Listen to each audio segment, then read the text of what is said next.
जीत ले हम सारी दुनिया। बीच हमें आज बोने दो, रोज उसे थोड़ा बढ़ने दो। छू लेंगे आकाश हम, मन के विचार हकीकत बने। सिद्धि फल से आनंद देंगे, कोशिश कर बढ़े, सोच बुलंद करे।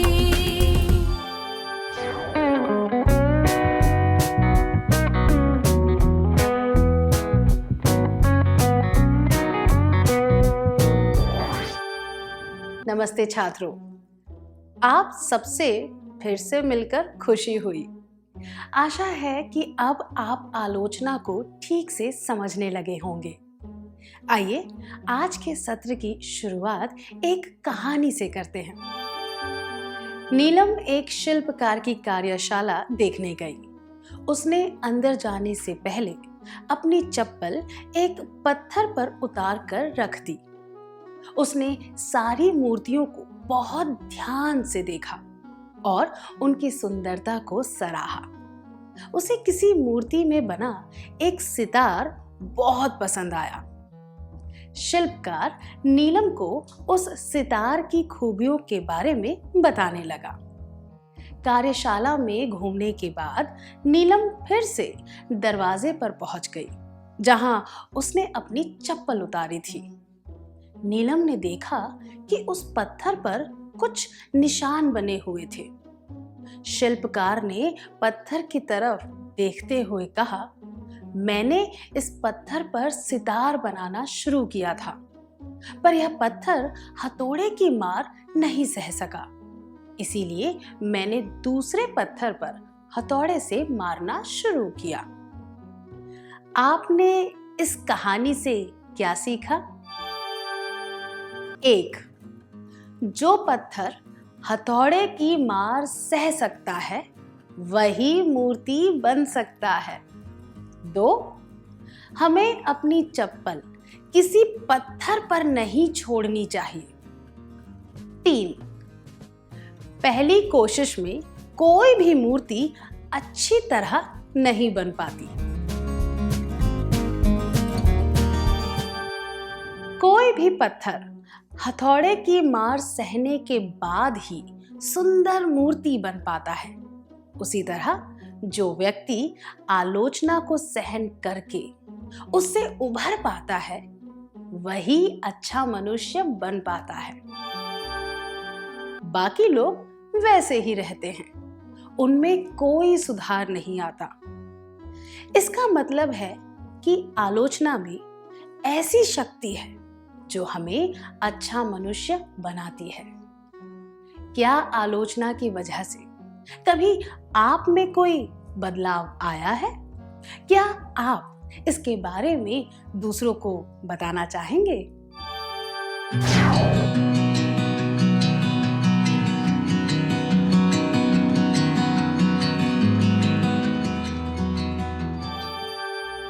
अपने अनुभव के बारे में खुलकर बताने के लिए धन्यवाद। हमें अखबार में चित्रकला, संगीत, साहित्य, नृत्य इत्यादि जैसी कलाओं के बारे में आलोचनात्मक लेख पढ़ने को मिलते हैं। मनुष्य के व्यवहार के बारे में भी आलोचना की जाती है। इस तरह की आलोचना का मकसद होता है यह समझना कि कोई घटना क्यों घटी, वास्तव में क्या होना चाहिए था और अब उसके बारे में क्या किया जा सकता है। पर जब कोई हमारी या हमारे काम की आलोचना करता है तो हमें कष्ट पहुंचता है। उस दुख की भावना से बाहर निकलने के बाद ही हम खुद को सुधार सकते हैं। आग में तपने के बाद ही सोने में चमक आती है। उसी तरह जब कोई व्यक्ति आलोचना को अच्छी तरह समझना सीख जाता है तो उसका व्यक्तित्व निखरने लगता है। इस सत्र के दौरान हम सीखेंगे कि आलोचना का सामना कैसे करना चाहिए। अब इस परिस्थिति पर ध्यान दीजिए। राजेश और उसके दोस्त साथ बैठकर अर्धवार्षिक परीक्षा की तैयारी कर रहे थे। राजेश ने कहा कि वह सबके लिए चाय बनाकर ला रहा है। एक घूंट पीने के बाद कमल ने कहा, इसमें कुछ कमी है। यह सुनकर राजेश ने तुरंत जवाब दिया, चुपचाप पी लो, इससे ज्यादा तुम्हें कुछ नहीं मिलेगा। तभी विवेक ने कहा, कमल सही कह रहा है, तुम शक्कर डालना भूल गए हो। क्या आप तीनों स्वेच्छा से यहाँ आकर इस दृश्य का अभिनय करके दिखा सकते हैं? अभिनय के द्वारा आपको बताना है कि इसके आगे क्या हुआ होगा।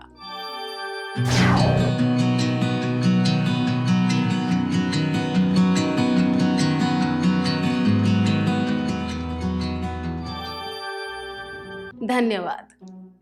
कमल ने राजेश की भावनाओं के बारे में सोचे बिना तुरंत राजेश की गलती बताई, पर राजेश ने भी पूरी बात सुने बिना ही उसे जवाब दे दिया। अगर वह खुद चाय पीकर देखता तो उसे पता चल जाता कि उसने क्या गलती की थी। अब आपके लिए एक कार्यकलाप है। क्या आपके साथ कभी ऐसा हुआ है कि आपने किसी की आलोचना को पूरी तरह सुने बिना ही गुस्से में जवाब दे दिया हो? कृपया अपने अनुभव के बारे में सबको बताएं।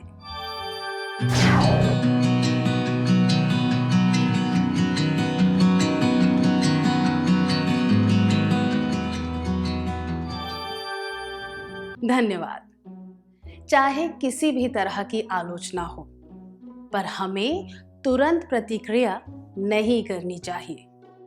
कुछ देर इंतजार करने से गुस्सा कम हो जाता है और हम अपने शब्दों पर काबू भी रख पाते हैं।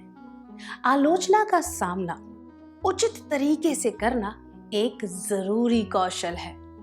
इसका सबसे पहला कदम है आलोचना को ध्यान से सुनना, तुरंत प्रतिक्रिया ना करना। अब एक और परिस्थिति देखते हैं। राजा की माँ बहुत परेशान है क्योंकि वह अपना कमरा और मेज बहुत ही गंदी रखता है। जब उसकी माँ ने यह बात उसे बताई तो उसने जवाब दिया, आपको मेरे दोस्त का कमरा देखना चाहिए, उसके बाद आप मेरे कमरे के बारे में शिकायत करना छोड़ दोगे। राजा ने ऐसा क्यों कहा? अपनी गलती छुपाने के लिए, या इसलिए कि उसकी माँ और परेशान ना हो, या फिर इसलिए कि इस उम्र के छात्रों के कमरे ऐसे ही होते हैं? 1. अपनी गलती छुपाने के लिए। 2. ताकि उसकी माँ और परेशान ना हो। 3. क्योंकि इस उम्र के छात्रों के कमरे ऐसे ही होते हैं। राजा ने इस बात का फायदा उठाया कि उसके दोस्त का कमरा बहुत ही गंदा रहता था, पर इसका यह मतलब नहीं है कि उसकी आड़ में वह अपनी गलती पर पर्दा डाल दे। अपनी माँ के द्वारा की गई आलोचना के लिए उसका जवाब ना तो उचित था और ना ही स्वीकार्य। वह सच्चाई का सामना करने की बजाय खुद को बचाना चाहता था। जब सच्चाई कड़वी लगती है तो लोग अक्सर इस तरह का रास्ता अपनाते हैं। आलोचना का जवाब देते वक्त हमें खुद का बचाव नहीं करना चाहिए, ना ही बहाने मारने चाहिए। परीक्षा में कम अंक आने पर जब आपके माता पिता ने आपकी गलती निकाली, तब आपने क्या किया?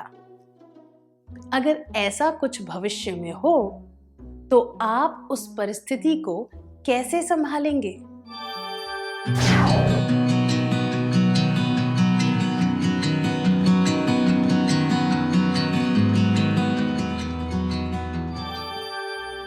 धन्यवाद। आशा करते हैं कि भविष्य में कम अंक आने की वजह से कभी आपकी आलोचना नहीं होगी। अब इस परिस्थिति पर ध्यान दीजिए।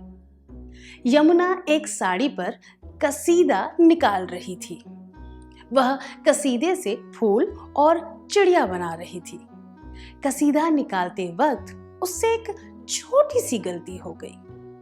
जब उसकी छोटी बहन नेहा ने कहा कि उससे गलती हो गई है, तो उसने कहा, तुम तो सुई में धागा भी नहीं डाल सकती, इसलिए मुझे मत सिखाओ। क्या आप दोनों स्वेच्छा से नेहा और यमुना की भूमिका निभा सकते हैं?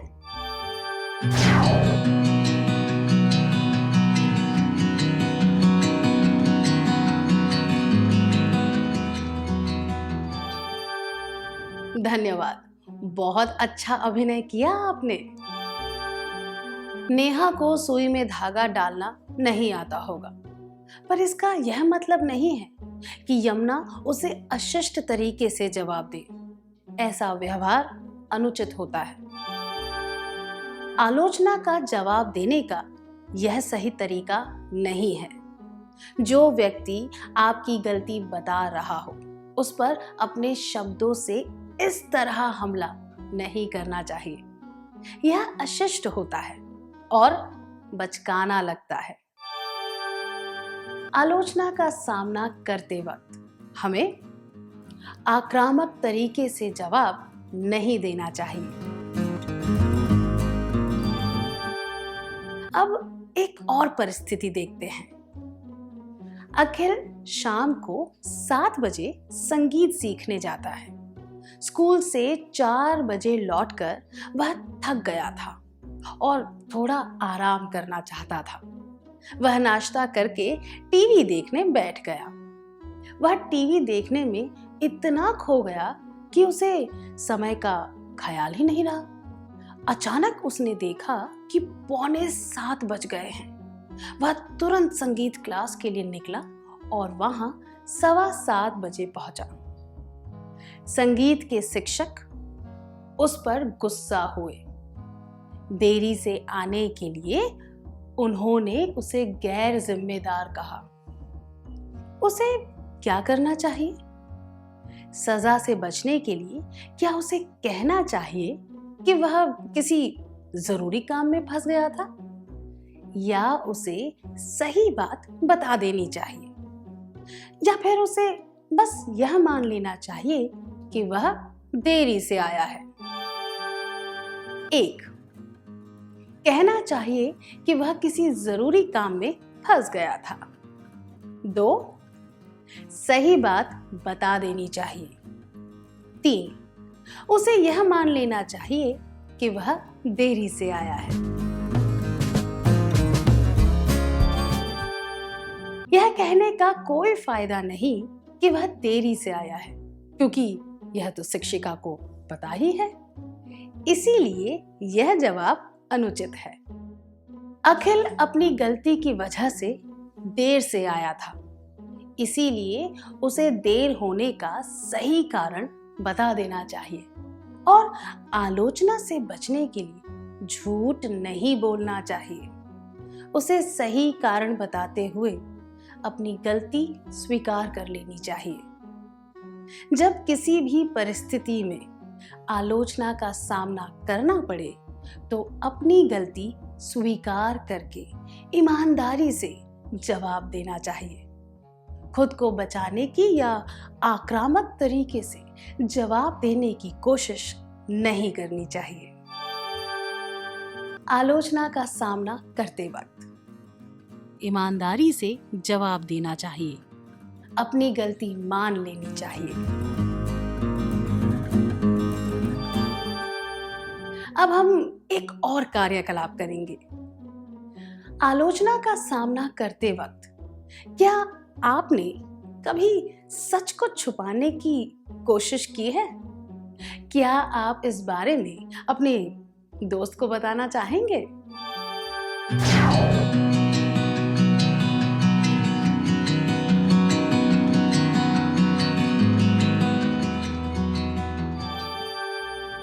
अपने अनुभवों के बारे में खुलकर बताने के लिए शुक्रिया। क्या अब आप दोनों स्वेच्छा से अखिल और संगीत की शिक्षिका की भूमिका निभाएंगे? अभिनय के दौरान अखिल अपनी गलती स्वीकार करके सारी परिस्थिति ठीक से समझाएगा और सच बताएगा। क्या आप तैयार हैं?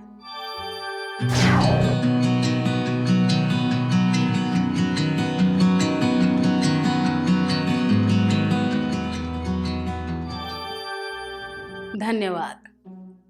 अब एक और परिस्थिति पर ध्यान देते हैं। सीता ने बाल्टी में अपने कपड़े भिगोकर रखे थे। उसने देखा कि उसके सफेद कुर्ते पर गुलाबी रंग के धब्बे हो गए थे। ठीक से देखने पर उसे पता चला कि उसकी बहन नीता ने अपना गुलाबी सलवार उसी बाल्टी में भिगो दिया था। उसने गुस्से में आकर नीता से कहा, क्या तुम इतनी बेवकूफ हो? तुम्हें पता नहीं चलता कि बाल्टी में क्या डालना चाहिए? तुमने मेरा इतना अच्छा कुर्ता बिगाड़ दिया। यह सुनकर नीता को भी गुस्सा आ गया और उसने जवाब देते हुए कहा, अगर तुम इतनी ही समझदार हो तो तुमने बाल्टी में अपना कुर्ता सबसे पहले क्यों डाला? क्या आप दोनों स्वेच्छा से सीता और नीता की भूमिका निभाकर दिखा सकते हैं?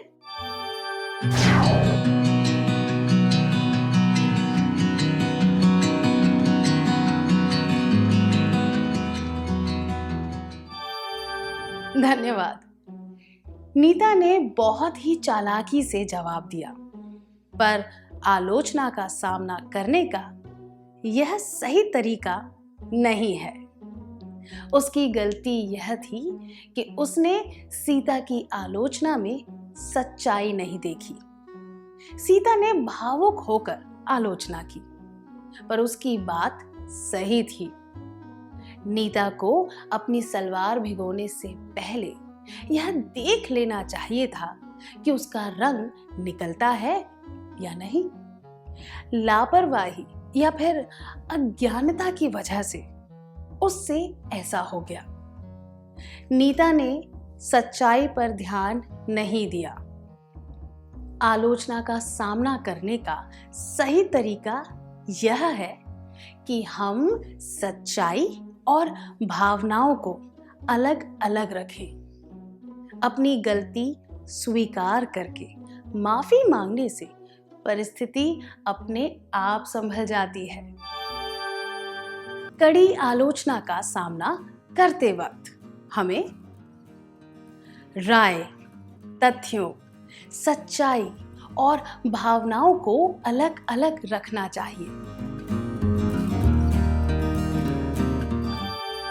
क्या अब हम सत्र में सीखी हुई बातों का सार संक्षेप कर लें?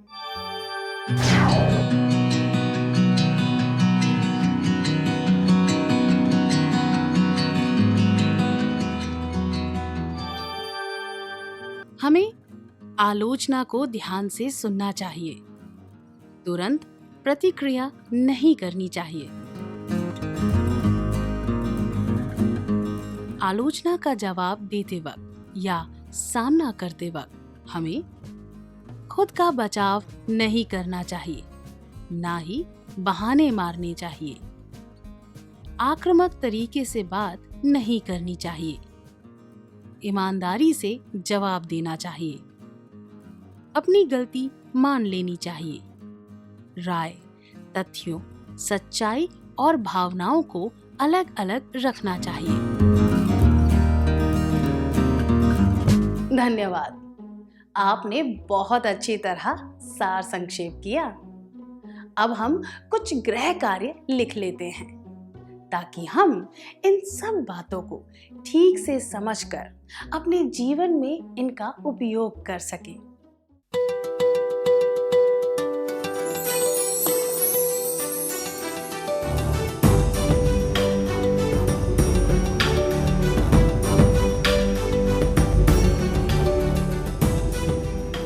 प्रश्न 1। अपने भाई के लिए आपने मेज पर एक गिलास चाय रखी है और उसे एक बड़ी थाली से ढक दिया। जब आपके भाई ने थाली हटाई तो चाय धुल गई। उसने आलोचना करते हुए कहा, तुमने इतनी बड़ी थाली से गिलास को ढका कि मैं गिलास ठीक से देख नहीं पाया और चाय धुल गई। अब आप क्या करेंगे? जवाब: 1. मैं कहूँगा या कहूँगी, चुप रहो, मुझे तुम्हारे लिए चाय बनानी ही नहीं चाहिए। 2. मैं चुपचाप उसकी आलोचना सुनूंगा या सुनूंगी। 3. मैं कहूँगा या कहूँगी, मैंने चाय उसी तरह रखी है जैसे माँ रखती है। प्रश्न 2. आप बस के दरवाजे पर खड़े होकर सफर कर रहे हैं। तभी एक आदमी आपसे कहता है, क्या तुम लोग कभी कुछ सीख नहीं सकते? तुम्हें कितनी बार बोलना पड़ेगा कि ऐसे खड़े नहीं होना चाहिए। आप क्या करेंगे? जवाब: 1. मैं उनसे कहूँगा या कहूँगी, अपने काम से मतलब रखिए। 2. मैं बस के अंदर जाकर बैठ जाऊंगा या बैठ जाऊंगी। 3. मैं कहूँगा या कहूँगी, अपना मुंह बंद रखिए। अगर आप चाहें तो आप भी यहाँ आकर खड़े हो सकते हैं।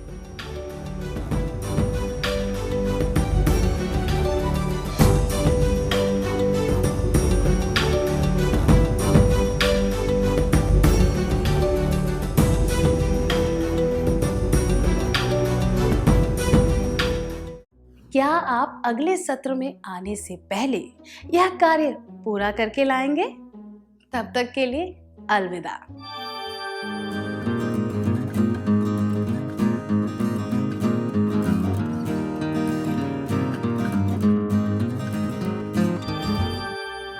नमस्ते छात्रों, मुझे यकीन है कि आपने सारे सवालों के उचित जवाब चुन लिए होंगे। क्या हम जवाबों के बारे में चर्चा करें?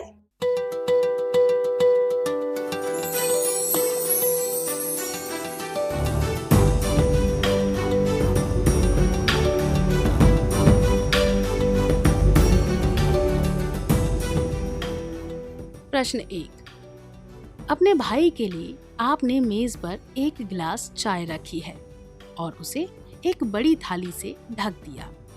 जब आपके भाई ने थाली हटाई तो चाय धुल गई। उसने आलोचना करते हुए कहा, तुमने इतनी बड़ी थाली से गिलास को ढका कि मैं गिलास ठीक से देख नहीं पाया और चाय धुल गई।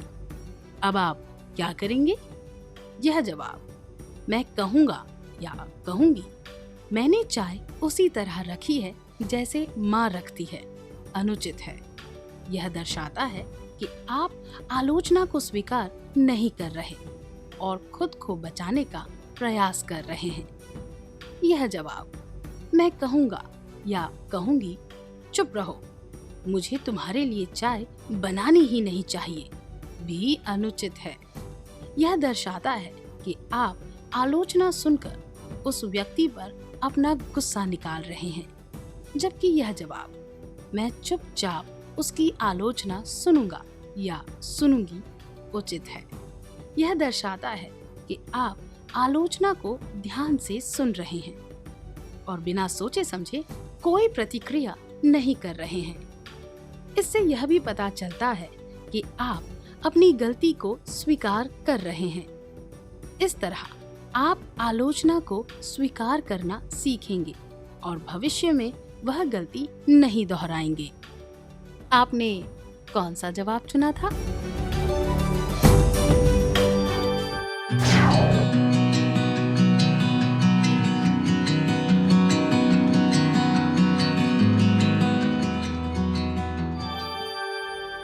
प्रश्न 2. आप बस के दरवाजे पर खड़े होकर सफर कर रहे हैं। तभी एक आदमी आपसे कहता है, क्या तुम लोग कभी कुछ सीख नहीं सकते? तुम्हें कितनी बार बोलना पड़ेगा कि ऐसे खड़े नहीं होना चाहिए। आप क्या करेंगे? ये दोनों जवाब, मैं उनसे कहूँगा या कहूँगी, अपने काम से मतलब रखिए, और मैं कहूंगा या कहूंगी, अपना मुंह बंद रखिए। अगर आप चाहें तो आप भी यहाँ आकर खड़े हो सकते हैं। अनुचित है। आप आलोचना की सच्चाई और इरादे को समझे बिना आक्रामक तरीके से जवाब दे रहे हैं, जो कि ठीक नहीं है। यह जवाब मैं बस के अंदर जाकर बैठ जाऊंगा या बैठ जाऊंगी उचित है। इससे पता चलता है कि आप आलोचना के असल मुद्दे पर ध्यान दे रहे हैं और अपनी गलती भी सुधार रहे हैं। आपने कौन सा जवाब चुना था?